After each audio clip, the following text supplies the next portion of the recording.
नमस्कार, स्वागत है आपके चैनल बोलती कहानियां पर। आज हम आपको रमा एकादशी व्रत की प्राचीन और पौराणिक कथा सुनाने जा रहे हैं, जिसमें भगवान श्री कृष्ण अर्जुन को कार्तिक मास के कृष्ण पक्ष की एकादशी का महत्व समझाते हैं। इस एकादशी का नाम रमा एकादशी है और इस व्रत के पालन से सभी पापों का नाश होता है।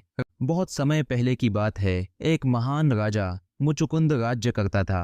राजा मुचुकुंद सत्यवादी, विष्णु भक्त और बहुत धर्मपरायण था। उसके राज्य में प्रजा सुखी और निष्कंटक जीवन व्यतीत करती थी। इंद्र, वरुण, कुबेर, विभीषण जैसे महान देवता उसके मित्र थे। राजा की एक सुंदर कन्या थी जिसका नाम चंद्रभागा था। चंद्रभागा का विवाह राजा चंद्रसेन के पुत्र शोभन के साथ हुआ था। राजा मुचुकुंद के राज्य में एकादशी व्रत का बहुत महत्व था। सभी लोग इस व्रत का कठोरता से पालन करते थे। यहाँ तक कि एकादशी के दिन हाथी, घोड़ा, ऊंट और अन्य पशु भी अन्न जल का सेवन नहीं करते थे। एक बार शोभन अपनी पत्नी चंद्रभागा के साथ ससुराल आया। उस समय कार्तिक माह के कृष्ण पक्ष की रमा एकादशी का समय था। राज्य में एकादशी व्रत का आयोजन हो रहा था और सभी लोग व्रत के लिए तैयार थे। चंद्रभागा को चिंता होने लगी क्योंकि वह जानती थी कि उसके पति शोभन का स्वास्थ्य बहुत कमजोर था और वह व्रत करने में सक्षम नहीं था। चंद्रभागा सोचने लगी कि उसके पति इस कठिन व्रत को कैसे निभा पाएंगे। उसने शोभन से कहा,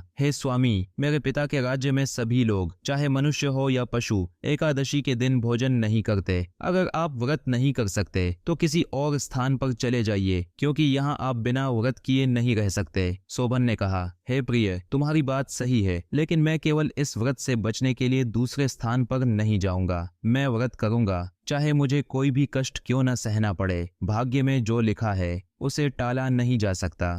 अंततः शोभन ने भी व्रत करने का निश्चय किया। दशमी के दिन व्रत का आयोजन हुआ। सभी लोग व्रत करने लगे और शोभन ने भी व्रत रखा, लेकिन वह व्रत के दौरान भूख और प्यास से बहुत व्याकुल हो गया। जैसे जैसे रात बढ़ती गई उसकी हालत और बिगड़ती गई। जागरण का समय आया, लेकिन शोभन का शरीर असहनीय पीड़ा सहन करने में असमर्थ था। अगले दिन सूर्योदय से पहले ही भूख और प्यास के कारण शोभन के प्राण निकल गए। राजा मुचुकुंद ने शोभन के पार्थिव शरीर को जल में प्रवाहित कर दिया और अपनी पुत्री चंद्रभागा से कहा कि वह सती न हो। चंद्रभागा ने अपने पिता की आज्ञा मानी और भगवान विष्णु की कृपा पर विश्वास रखते हुए अपने जीवन में एकादशी के व्रत का पालन करती रही। उधर रमा एकादशी के प्रभाव से शोभन को जल से बाहर निकाला गया और उसे मंदराचल पर्वत पर एक अद्भुत नगर देवपुर प्राप्त हुआ। यह नगर धन धान्य से समृद्ध और शत्रु रहित था। शोभन इस नगर का राजा बन गया। इस दिव्य नगर के महल स्वर्ण और रत्नों से सज्जित थे।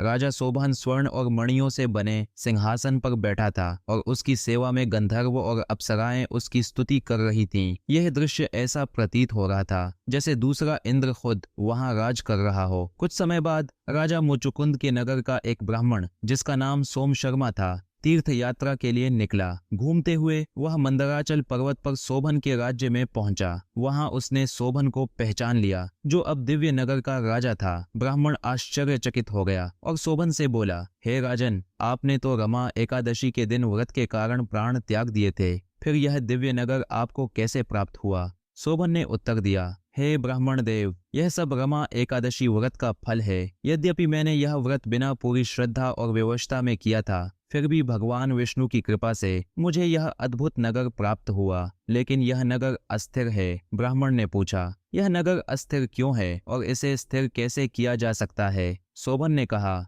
हे ब्राह्मण देव, क्योंकि मैंने यह व्रत श्रद्धा रहित और मजबूरी में किया था, इसलिए यह नगर अस्थिर है। यदि आप यह संदेश मेरी पत्नी चंद्रभागा को देंगे, जो श्रद्धा पूर्वक एकादशी के व्रत करती आ रही है, तो वह अपने पुण्य से इस नगर को स्थिर कर सकती है। ब्राह्मण सोम शर्मा ने चंद्रभागा से जाकर सारा वृत्तांत सुनाया। चंद्रभागा ने कहा, हे ब्राह्मण देव, यदि यह सत्य है और आप यह सब प्रत्यक्ष देखकर आए हैं, तो कृपया मुझे मेरे पति के पास ले चलिए। मैं अपने व्रत के पुण्य से उस नगर को स्थिर कर दूंगी। ब्राह्मण चंद्रभागा को मंदराचल पर्वत के पास स्थित वामदेव ऋषि के आश्रम में ले गया। वहां वामदेव ने चंद्रभागा का मंत्रों से अभिषेक किया, जिससे चंद्रभागा ने दिव्य देह धारण कर लिया। इसके बाद वह अपने पति शोभन के पास गई। जब शोभन ने अपनी पत्नी को देखा तो वह अत्यंत प्रसन्न हुआ और उसे अपने पास सिंहासन पर बैठा लिया। चंद्रभागा ने शोभन से कहा, हे स्वामी, जब मैं अपने पिता के घर में थी तब 8 वर्ष की आयु से ही मैंने सविधि एकादशी व्रत का पालन किया है। इन व्रतों के पुण्य से आपका यह नगर स्थिर हो जाएगा और प्रलय तक बना रहेगा।